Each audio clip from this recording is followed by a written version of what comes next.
राष्ट्रवादी पलटन के नेता को अचानक पता चला कि दर्जनों शरणार्थी अपनी जान बचाने के लिए नदी पार करना चाहते हैं, लेकिन मदद के लिए आगे बढ़ने के बजाय उसने शरणार्थियों को एक कदम भी आगे न बढ़ने का आदेश दिया। वास्तव में ऐसा नहीं है कि प्लाटून नेता पूरी तरह से अमानवीय है। अब जबकि दुश्मन हाथ में है, पलटन नेता और भी अधिक चिंतित है कि जापानी शरणार्थियों के बीच छिपे हुए हैं। क्या होगा यदि वे स्थिति का लाभ उठाकर शहर में छिप जाएं?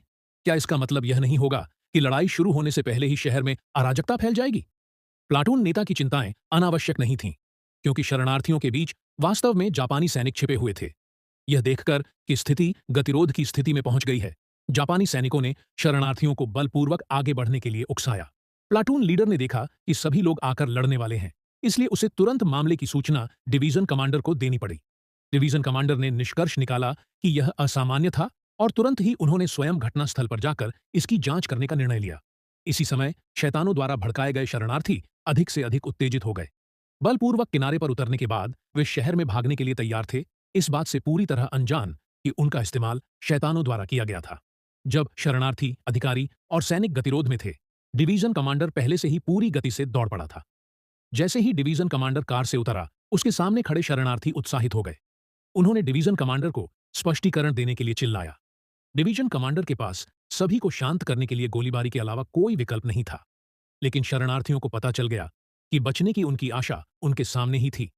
वे एक बार फिर डिवीजन कमांडर से विनती करने लगे।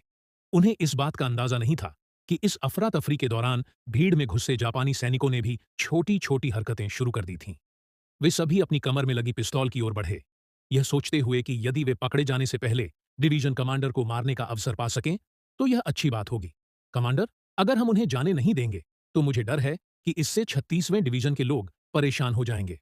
मुझे पता है, लेकिन अगर उनमें जापानी शैतान भी हों, तो मैं बाओशान के लोगों और यहाँ के रक्षकों के प्रति कैसे जिम्मेदार हो सकता हूँ?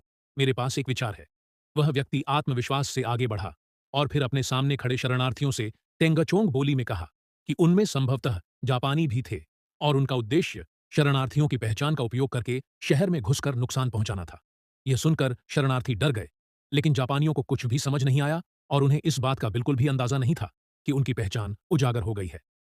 डरो मत, मेरे पास एक रास्ता है। जापानी तेंगाचोंग बोली नहीं समझ सकते। अब मैं 1, 2, 3 तक गिनूंगा। जब मैं 3 तक गिनूंगा, सभी चीनी लेट जाएंगे और जो नहीं लेटेंगे वे जापानी हैं। यह देखकर कि यह रणनीति कारगर थी, डिवीजन कमांडर ने तुरंत अपने आदमियों को आदेश दिया कि वे अपनी बंदूकें निकालने में जल्दबाजी न करें, बल्कि तब तक प्रतीक्षा करें जब तक नागरिक लेट न जाएं, और फिर उन जापानी सैनिकों को कठोर दंड दें जो अभी भी वहां मूर्खतापूर्ण तरीके से खड़े थे। 1, 2, 3, 5, मारो। अंततः शरणार्थियों के सहयोग से संकट का सफलतापूर्वक समाधान हो गया। कमांडर के आदेश का पालन करते हुए शरणार्थी भी सुरक्षित क्षेत्र में आ गए।